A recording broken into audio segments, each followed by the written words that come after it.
항상 변수가 있기 마련입니다. 자, 말씀 보겠습니다. 출애굽기 2장 1절에서 10절까지 말씀. 출애굽기 2장 1절에서 10절까지 말씀. 오늘은 7월 4일 수요일 저녁입니다. 출애굽기 2장 1절에서 10절까지 말씀 교독합니다. 구약성경 82쪽 정도 되겠습니다. 출애굽기 2장 1절에서 10절 교독합니다. 레위 가족 중 한 사람이 가서 레위 여자에게 장가들어 그 여자가 임신하여 아들을 낳으니 그가 잘생긴 것을 보고 석 달 동안 그를 숨겼으나 더 숨길 수 없게 되매 그를 위하여 갈대 상자를 가져다가 역청과 나무 진을 칠하고 아기를 거기 남아 나일강과 갈대 사이에 두고 그의 누이가 어떻게 되는지를 살려고 멀리 있었더니 바로의 딸이 목욕하러 나일강으로 내려오고 시녀들은 나일강가를 거닐 때에 그가 갈대 사이에 상자를 보고 시녀를 보내어 가져다가 열고 그 아기를 보니 아기가 우는지라 그가 그를 불쌍히 여겨 이르되 이는 히브리 사람의 아기로다. 그의 누이가 바로의 딸에게 이르되 내가 가서 당신을 위하여 히브리 여인 중에서 유모를 불러다가 이 아기에게 젖을 먹이게 하리이까. 바로의 딸이 그에게 이르되 가라 하매 그 소녀가 가서 그 아기의 어머니를 불러오니 바로의 딸이 그에게 이르되 이 아기를 데려다가 나를 위하여 젖을 먹이라. 내가 그 싹을 주리라. 여인이 아기를 데려다가 젖을 먹이더니 그 아기가 자라매 바로의 딸에게 데려가니 그가 그의 아들이 되리라. 그가 그의 이름을 모세라 하여 이르되 이는 내가 그를 물에서 건져내었음이라 하였더라. 아멘. 모세의 출생 배경 또 그가 살아남게 된 상황을 이제 설명하는 대목이거든요. 잘 아는 대목입니다. 바로는 이스라엘 모든 남자 아기를 다 죽이라고 명령을 했죠. 이때 이제 모세가 태어납니다. 그의 어머니는 모세가 잘생긴 것을 보고 바로의 명령을 어기고 살려둡니다. 근데 아이가 점점 커가고 울음소리가 커져가고 숨길 수 없게 될 시점, 그게 3개월 정도인데 3개월이 됐을 때 갈대 상자를 만들어 역청을 바르고 나일강가 갈대 숲에 띄웁니다. 바로의 공주가 그것을 발견하고 불쌍히 여겨서 그를 구해 키워서 또 그의 유모를 구했는데 유모가 친모였죠. 그래서 양자로 삼는 그런 과정, 여러분 너무나 잘 아는 그런 내용이 되겠습니다. 오늘 질문은 하나님께서 자신의 뜻을 이루는 방법은 어떻게 이루어 가십니까? 라는 것이 오늘의 질문입니다. 첫 번째는 1절, 2절 말씀을 근거로 믿음의 사람을 통해서 이루어 가신다는 것이죠.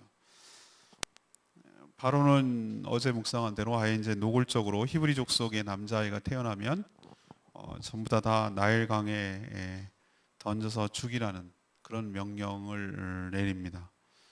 그러니까 종족을 억제하려고 하는 것이 통하지 않자 이제 극단적인 방법을 쓰는 것이죠. 그러니까 아예 그냥 남자아이는 다 죽이라는 거예요. 그 종족이 없어도 좋으니까. 옛날에는 노예가 큰 국가 자산이었는데 이렇게 할 정도였으면 얼마나 히브리 민족이 자신에게 정권에 위협이 됐다라는 것을 알 수가 있는 것이죠. 이런 상황 속에서 모세가 태어납니다. 모세의 아버지는 여기는 안 나타납니다. 아므람이라는 사람이에요. 또 그의 어머니는 이름이 뒤에 나타나면 요게벳이라는 사람. 모두 다 레위 지파입니다. 둘 다. 아버지는 아므람, 어머니는 요게벳.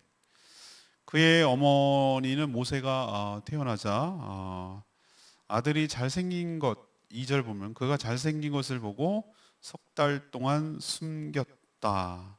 나일강에 버리지 않고 시퍼런 바로의 명령을 정면으로 어긴 것이죠. 이렇게 되면 어떤 일이 벌어질 수 있는 것이죠. 만약에 바로의 명령을 어기면 아들도 나중에 위험해지고 자기 자신 둘 다 부부도 목숨이 위태로울 수가 있는 그런 상황이었어요. 근데 오늘 보니까 이걸 해석을 잘해야 되는데 그가 잘생긴 것을 보고 그랬어요. 그러면은 이것을 오해하면은 못생긴 거면은 그러면 죽이냐 말이죠. 옥동자 같은 애들 태어나면 큰일 날 뻔한 거예요 그때는. 근데 그렇게 해석하면 안 된다는 거예요. 이것을 자기 자식이 안 예쁘고 안 잘생기지 않은 사람이 어디 있어요. 고슴도치도 자기 새끼는 이쁜데 다 그런 법이거든요. 자기 눈에 보기에 이뻐 보인다. 근데 단순히 자기가 애정이 있고 내 자식이니까라는 개념으로 하지 않았어요. 히브리서 보면은 이게 이제 그 히브리서가 구약을 이렇게 해석하는 부분이 나오거든요. 이게 11장에 나오는데 믿음장에 쭉 보면은 이 모세의 부모가 이 모세의 아름다운 아이임을 보고 이런 표현을 쓰고 있어요. 근데 아름답다, 자꾸 잘생겼다, 아름답다 이렇게 얼핏 생각하면 자꾸 외모를 두고 지칭하는 것처럼 오해할 수가 있어요. 그게 아니고 이 히브리서 보면 터브 히브리어 보면 토브가 이제 카페 이름 같이 여러분 생각되는데 토브가 하나님께서 무엇을 창조하고 나서 보시기에 참 좋았더라 할 때 그 토브예요. 그게 굿, very good 할 때 굿 하라고는 그 표현이 토브고 토브가 우리나라 말로 이렇게 표현되고 번역이 될 때 잘생겼다는 표현도 되는 거고 또 아름답다는 표현도 되는 거고 이런 표현을 쓰는 것이에요. 똑같은 말을 썼어요. 그리고 출애굽기 21장 2절을 보면 하나님께서도 그 아이를 보고 아름답다라고 여기셨다 그랬어요. 그 모세를 보고 아름답게 여겼다 그랬어요. 그래서 모세의 부모는 하나님도 아름답게 보시고 또 모세의 부모가 하나님의 시각으로 자신의 아들을 본 거예요. 믿음의 눈으로. 그래서 이 아이를 통해서 하나님께서 행하실 놀라운 일들을 기대함과 동시에 믿음이 있었어요. 그래서 그 아이를 믿고 기대했기 때문에 출애굽기 21장 2절에 보면은 그 아이를 살려둔 이유를 뒤에서 나중에 설명을 해요. 여러분 우리는 믿음은 항상 모험과 도전을 요구합니다. 현실적인 압박과 어려움이 있죠. 어제도 얘기했지만 그런 것을 넘어서기 위해서는 믿음이 필요해요.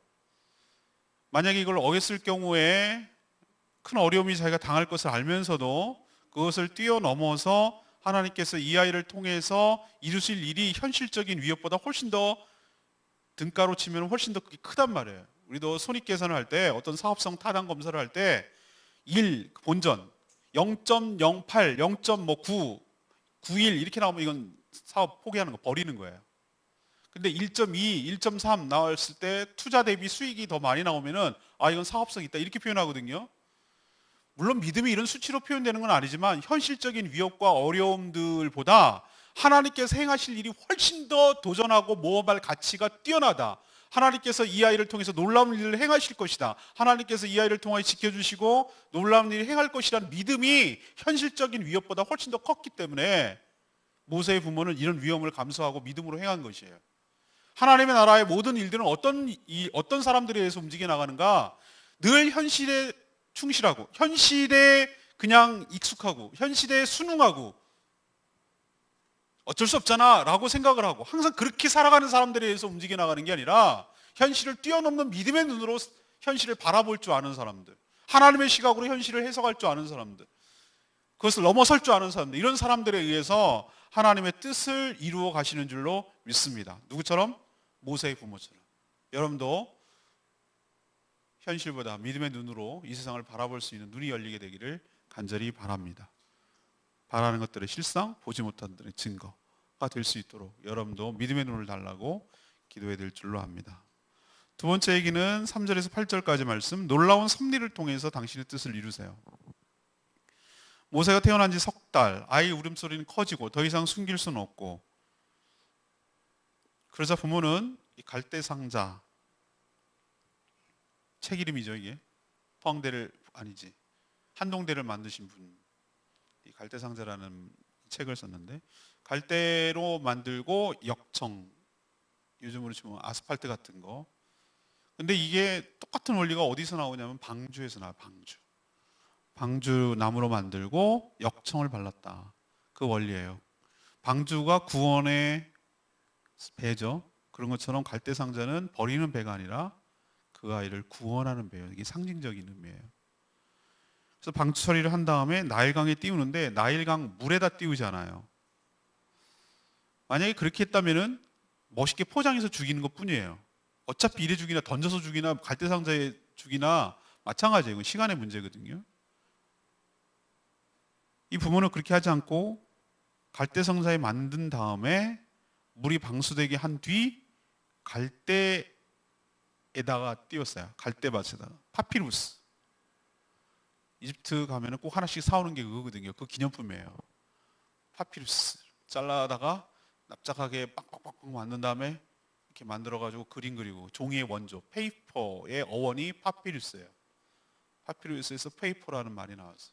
그걸 잘라가지고 한 그 갈대가 있는, 우리로 치면은 뭐라고 설명해야 되나? 우리가 생각하는 갈대 개념이 아니고 조금 뭐 부들 같기도 하고 이렇게 하여튼 수초 같이 생긴 그것이 종이의 원료인데, 아무래도 수초 같은 것이 있으니까 거기다가 띄워놓으면 어떻게 됐습니까? 갈대 상자가 갈대에 걸려서 물에 떠내려가는 일이 있고 거기에 멈춰서 있겠죠.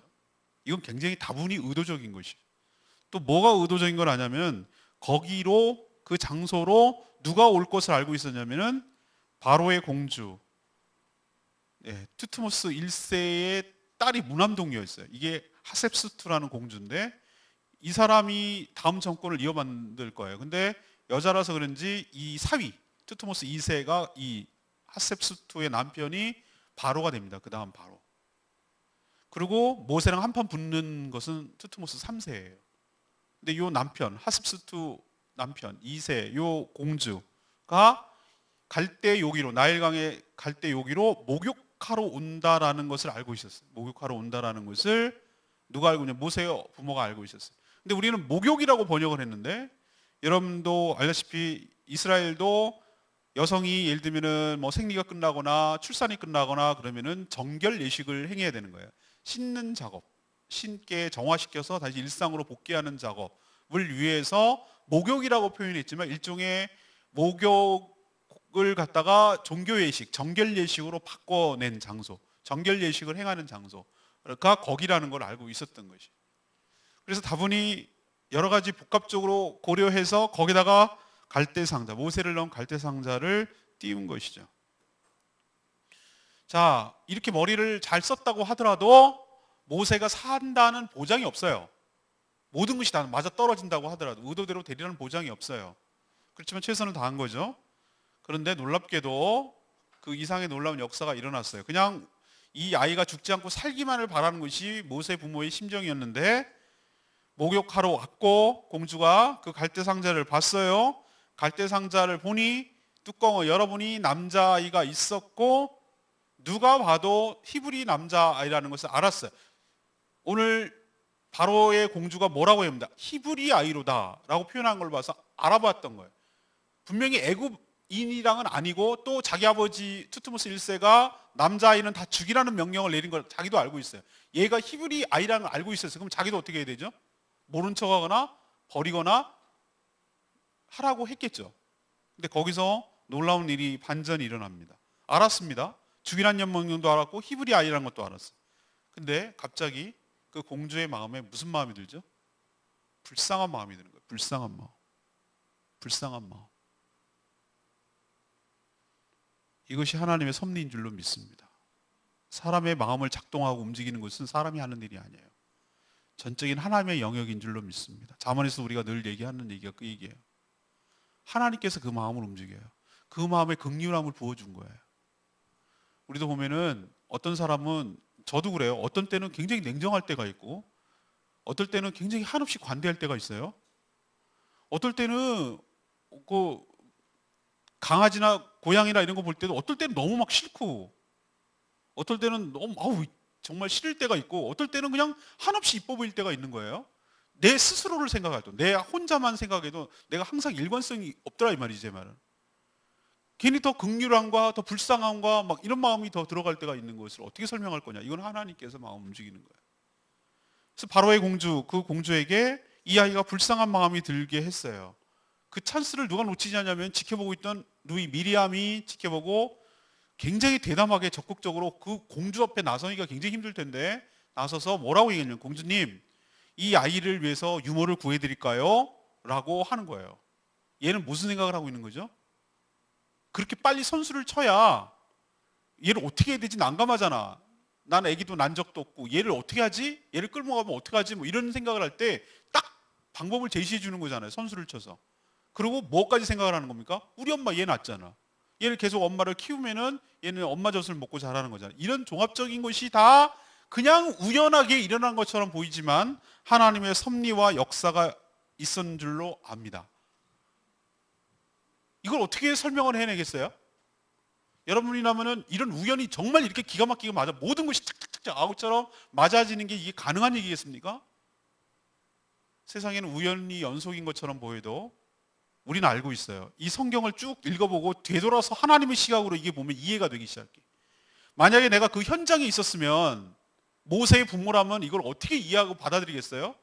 모세 당사자인 이것 당사자는 아기가 이 모든 상황을 다 이해하고 다 알고 있었을까요? 모릅니다. 여러분이 기억해야 될 것은 내가 당사자인 나도 납득을 못하고 내가 이 다음 순서가 어떻게 진행될 것인지를 아무것도 몰라도 하나님께서 모든 역사를 주관하고 계시고 거기에 간섭하고 계시고 개입하고 계시고 당신의 뜻을 이루기 위하여 섬세하게 다뤄나가시고 그것이 그때 그 순간에 그렇게 일어날 수밖에 없도록 하나님께서 작동하고 계심을 믿어야 될 줄로 압니다. 이것이 하나님께서 이 역사를 통치하시는 방법 중에 하나, 이걸 섭리라고 부르는 것이. 우리도 지금 수많은 섭리 속에 우리의 삶이 시줄과 날줄처럼 엮여서 우리의 삶을 이루고 우리의 삶이 모아지고 여러 사람들이 모아져서 하나님의 거룩한 뜻이 지금도 진행되고 있는 줄로 믿습니다. 이것이 하나님께서 뜻을 이루는 두 번째 방법이에요. 세 번째는 9절에서 10절까지 말씀, 구원의 역사를 통해서 당신의 뜻을 이루어요. 하나님은 주로 사람을 준비시켜서 자신의 뜻을 이루거든요. 모세의 부모, 또 그의 누이 미리암, 또 바로의 공주 하셉스트 공주, 이 모든 사람들은 바로 하나님의 뜻을 이루기 위해 하나님께서 사용한 사람들이에요. 하나님의 언약을 이루기 위해서 이스라엘 민족을 구원하시려고 지금 작업을 하고 계신데 그 구원해낼 사람이 모세거든요. 그 모세가 태어난 것도 또 죽을 수 있는 상황에서 극적으로 살아난 것도, 그리고 유모를 가장한 친어머니가 친어머니의 품속에서 젖을 먹고 자랄 수 있었던 것도 아까 말했지만 전적인 하나님의 은혜며 섭리라고 말했어요. 모세는 민족을 구원하기 위해 먼저 자신이 하나님의 전적인 주권과 은혜로 구원을 경험해야 했어요. 그래야 자기가 도저히 구원받을 수 없는 상황인데 전적인 하나님의 은혜로 구원받았다라는 것을 깨닫게 되는 것이죠. 하나님께서 놀란 유머라고 이걸 해야 될지 윗드라고 해야 될지 모르겠는데, 하셉스트 공주는 자기 양자인 모세를 이름을 지을 때 모세라고 줬어요. 왜 모세라고 줬습니까? 그가 어떻게 해서 얻은 아이죠? 나일강에서 물에서 건졌다라는 말이기 때문에, 그 상황 때문에 줬는데, 제가 하나님의 위트와 하나님의 유머라고 말씀드렸죠. 하나님께서 이 모세를 물에서 끄집어내서 구원하신 것이에요. 하나님께서. 이건 뭘 끝으로 얘기하냐면, 네가 원래 죽을 인생이었어. 너는 태어났으면 대부분 아이가 죽는 것처럼 나일강에 빠져서 제대로 성장도 못하고 죽을 인생이었는데, 나의 전적인 섭리와 역사와 은혜로 네가 구원받은 것처럼 네가 동시에 나의 뜻을 받들어서 지금 물속에서 죽어가고 있는, 시간만 지나가면은 바로의 학대에 의해서 죽어갈 그 이스라엘 백성들, 너가 구원을 받았듯이 네가 이 민족을 구원해야 될 미션, 사명이 있다라는 것을 그의 이름을 통해서 각인시키는 하나님께서 보이지 않는 은유 같은, 비유 같은 그런 표현이에요. 바로 그 이름 자체에 구원이 있습니다. 그의 존재가 바로 하나님께서 그의 백성들을 바로의 손에서 건져내기 위해서 보냈다는 뜻입니다.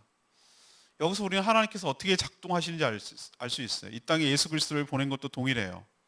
하나님은 바로 모세를 준비시킨 것처럼 우리를 준비시켜서 당신의 거룩한 구원 사역에 동참시키고 사용하실 줄로 믿습니다. 왜 그러냐면 지금도 구원의 역사는 계속해서 일어나고 있기 때문입니다. 이 뜻을 받들어서 여러분도 모세처럼 영혼을 구원하는 데 귀하게 쓰임받는 복된 인생으로 살게 되기를 간절히 축복합니다. 오늘 레마의 말씀, 저는 10절 말씀이었어요. 10절 말씀. 그 아기가 자라매 바로의 딸에게로 데려가니 그가 그의 아들이 되니라. 그가 그의 이름을 모세라 하여 이르되 이는 내가 그를 물에서 건져내었음이라 하였더라. 이 구절이요. 이 사탄은요 굉장히 사악하고 교활합니다. 그리고 공중 권세를 잡아서 사람들을 막 다스리고 압제하고 압박을 합니다. 그렇지만 하나님에게는 안 돼요. 사단이 굉장히 교활하거든요. 근데 하나님한테는 못 이긴다고. 자, 바로가 어떻게 했습니까? 남자아기를 다 죽이라는 극단적인 명령을 내렸죠. 그렇죠? 그러면 남자아기는 다 죽어야 됩니다. 하지만 하나님은 놀라운 방법으로 모세를 살렸을 뿐만 아니라 바로의 공주, 절대 권력을 가진 왕족의 양자가 되어서 오히려 뻐꾸기 뱁새 멍청한 새가 이름이 뭔지 모르겠는데 뻐꾸기는 탕란이라고 그래요. 탕란, 위탁할 때 할던 그 탕란. 그래갖고 그 둥지에다 놓고 진짜 그 개개비인가 하여튼 개개비가 한 것 같다. 개개비 알을 갖다 빼내면 뻐꾸기 알이 거기서 부활을 해가지고 또 다 밀어내고 둥지를 떡 차지하고 어미보다 훨씬 더 크지만 이 멍청한 개개비 어머니는 열심히 꼬박꼬기 키워가지고 등치 이따만하게 키워놓으면은 날아가는 헛수고한 거죠. 하나님 당하지 못한다고. 하나님의 지혜에 사단이 굉장히 교활한데 하나님 그 위에 계시다고. 이런 거랑 비슷한 상황이 언제 벌어졌습니까? 예수님 태어날 때 헤롯 왕이 자기가 정권이 위협받는다고 항상 그 사단의 화신처럼 나타나는 세상의 절대 권력자가 있거든요.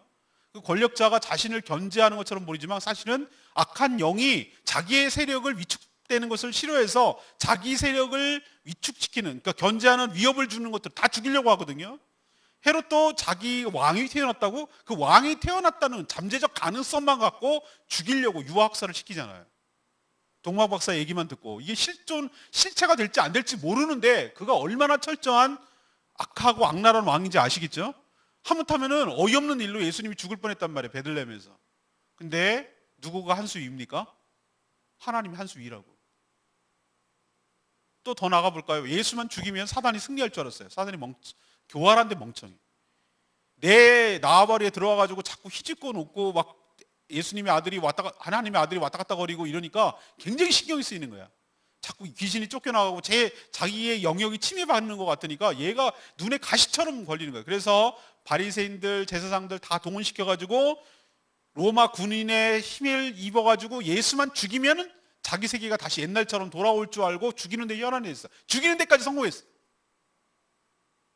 근데 하나님께서 예수의 죽음을 모든 인류를 구원하기 위한 대속의 죽음으로 바꿔내신 줄로 믿습니다. 하나님이 한 수 위라고요. 아무리 바로가 찍고 까불어도 강한 명령을 내려도 하나님께서 놀라운 구원의 역사를 펼쳐가시는 것을 우리 눈으로 볼 수가 있어요. 지금도 동일해요. 사단이 길을 씁니다. 지금도 여러 가지 교활한 방법을 쓰고 여러 가지 압박을 하고 여러 가지 죽이는 일을 할 겁니다. 그렇지만 하나님의 구속사역을 방해할 수는 없고 흐트러뜨릴 수 없고 결국은 하나님께서 당신의 뜻을 이루어가게 되실 줄로 믿습니다. 트로이 목마 여러분 잘 아시죠? 모세를 하나님께서 트로이 목마처럼 바로의 턱 밑에다가 거기다 왕궁에다 집어넣고 거기서 호랑이 새끼를 키우도록 하나님께서 하시는 방법을 쓸 줄은 정말 몰랐어요. 이건 하나님의 전적인 놀라운 섭리고 지혜예요. 하나님께서 행하시는 일이 이렇게 놀랍습니다. 우리 눈으로 보면은 허투루 움직이는 것처럼 보이지만 하나님께서는 지금도 하나님의 지혜로 모든 일들을 준비해 가시면서 당신의 구속사역을 완성시켜 가실 줄로 믿습니다. 오늘 질문이 뭐였습니까? 하나님은 당신의 뜻을 어떻게 이 땅에서 실현하며 이루어 가십니까? 이게 질문이에요. 첫 번째는 누구를 통해서? 믿음의 사람을 통해서. 믿음의 사람을 통해서. 그래서 모세의 부모가 모세를 살린 거예요. 우리도 믿음으로 결단하고 믿음으로 살아가는 사람을 통해서 하나님의 뜻이 우리를 통해서 일어나게 될 줄로 합니다. 두 번째는 무엇을 통해서? 우리가 상상도 할 수 없는 놀라운 섭리를 통해서. 제가 그랬잖아요. 우연히 계속 겹치면 그게 우연이겠냐고. 우리 눈으로 보면 너무 세상 사람들은 그것이 우연히 계속이니까 럭키하다고 그래요. 럭키하다. 운빨 좋다고 그래요. 운빨 좋다. 근데 우리는 그것을 뭐라고 표현하냐면 하나님의 섭리가 작동해서 하나님께서 개입하고 있다는 흔적으로 우리는 알 수 있어요. 그 모든 것들, 갈대 상자를 만들 수 있는 지혜, 갈대에다가 갈대 상자를 만들어 가지고 거기다 갈대에다 띄워 놓은 거, 그 타이밍에 공주가 정결례식을 하고 올 거라는 거, 공주가 그것을 바라보고 불쌍히 여기는 마음이 생기는 거, 이 모든 것들이 그냥 저절로 이루어지는 거 아니에요. 이거는 각본을 짜고 하라고 해도 할 수가 없는 일이에요. 그런데 하나님께서 그 모든 것을 당신의 뜻을 위해서 진행시키고 이루어내는 것을 볼 수 있어요. 이 하나님의 뜻을 이루는 두 번째 방법이에요. 세 번째는 뭐라고 그랬습니까? 구원의 역사. 모세를 구원하는 것을 통해서 그가 바로 그의 일을 할 거라는 것을 암시를 주는 것이죠. 이런 식으로 하나님께서 구원의 역사를 한 사람을 끄집어내서 그 한 사람을 통해서 모든 공동체를 구원해 나가는 일을 사용하신단 말이에요. 여러분을 통해서 여러분의 집안이 구원을 받는 것이죠. 저희 할아버지가 저희 집안을 구원하는데 크게 쓰임 받았던 것처럼 여러분이 바로 여러분의 아브라함이 돼서 여러분의 집안이 돼서 한 사람을 구원했을 뿐인데 여러분으로 인해서 모든 민족이 구원받는 놀라운 역사가 일어나게 되기를 바랍니다. 여러분 한 사람을 위해서 여러분의 공동체, 여러분의 캠퍼스, 그다음에 여러분의 지역사회, 여러분의 가문, 여러분의 직장이 구원받는 역사, 그 첫 출발은 여러분의 구원으로 시작하는 거예요. 모세의 구원으로 민족의 구원이 이뤘듯이 여러분 한 사람의 구원으로 여러분 주변이 구원받는 구원의 역사가 펼쳐져 가게 될 줄로 믿습니다. 이것이 바로 하나님의 뜻이에요. 오늘 이 말씀 붙들고 우리 기도하기를 원합니다. 아까 불렀죠. 찬양 348장. 찬양 348장.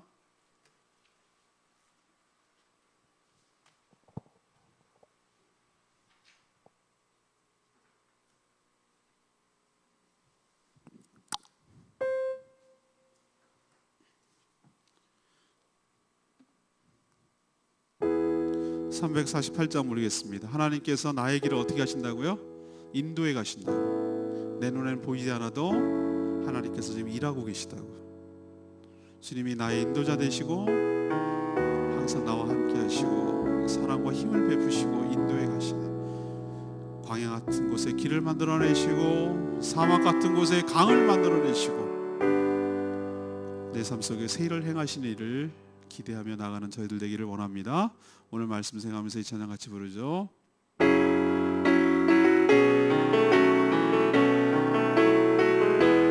나의 가는 길, 나의 가는 길, 주님 인도하시네. 그는 보이지 않아도 날 위해 일하시네.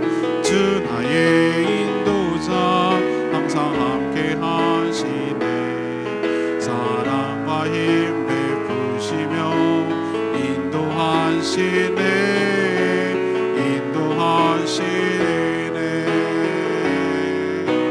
나의 가는 길 주님 인도하시네.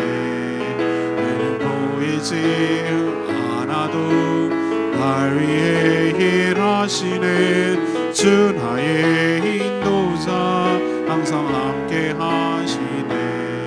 사랑과 힘 베푸시며 인도하시네. 인도하시네. 광야에 길을 만드시는 날 인도해. 사막에 강 만드신 것보다 하늘과 땅 변해도 주의 말씀 영원히 내 일상 속에 새 일을 행하리. 나의 가는 길 주님 인도하시네. 그는 보이지 않아도 날 위해 일하시네. 주 나의 인도자 항상 함께 하시네. 사랑과 힘 베푸시며 인도하시네.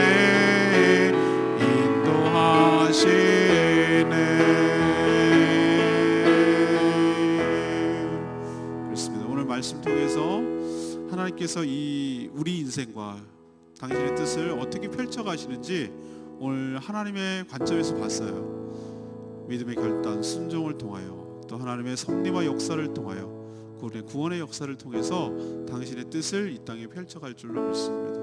난 그러면 그것을 알고 어떻게 그 뜻을 이루는데 내가 쓰임받을 것인지 또 순종할 것인지 오늘 말씀을 통해서 결단하고 모세의 부모처럼 또 모세처럼 또 미리암처럼 또 뭐 바로의 공주처럼 하나님의 뜻을 이루어가는 데 내가 쓰임받는 인생 되게 해달라고 다 같이 주여 외치며 하나님께 결단하며 기도하며 나가겠습니다. 주여 아버지, 나의 가는 길 주님 인도하시네. 늘 보이지 않아도 날 위해 일하시네. 주 나의 인도자 항상 함께 하시네. 베푸시며 인도하시네. 인도하시네. 나의 가는 길 주님 인도하시네. 그는 보이지 않아도 날 위해 일하시네. 주 나의 인도자 항상 함께 하시네. 사랑과 힘 베푸시며 인도하시네. 인도하시네. 광야의 길을 만드시오. 날 인도해. 사망의 강 만드신 것보다 하늘과 땅 변해도 주의 말씀 영원히 내 삶 속에 세일을 행하리. 나의 가는 길 주님 인도하시네. 하나도 날 위해 일하시네. 주 나의 인도자 항상 함께 하시네. 사랑과 힘 베푸시며 인도하시네. 인도하시네.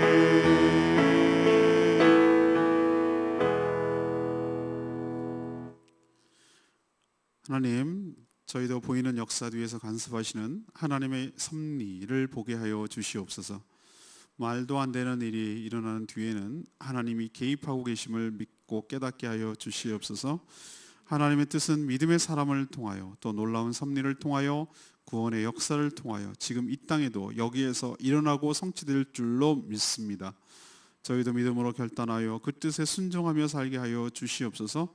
상황을 바꾸시고 오히려 적들의 계략을 무력시키실 하나님의 놀라운 능력을 신뢰하게 하여 주시옵소서. 지금도 우리의 구원을 위해서 하나님이 일하고 계심을 믿고 또 거기에 구원사에게 동참하며 살아가는 저희들 다 되게 하여 주시옵소서. 오늘도 하나님 앞에 간구하고 기도하는 모든 제목마다 응답하여 주시기를 원하옵고 예수 그리스도의 이름으로 축복하며 기도합니다. 아멘.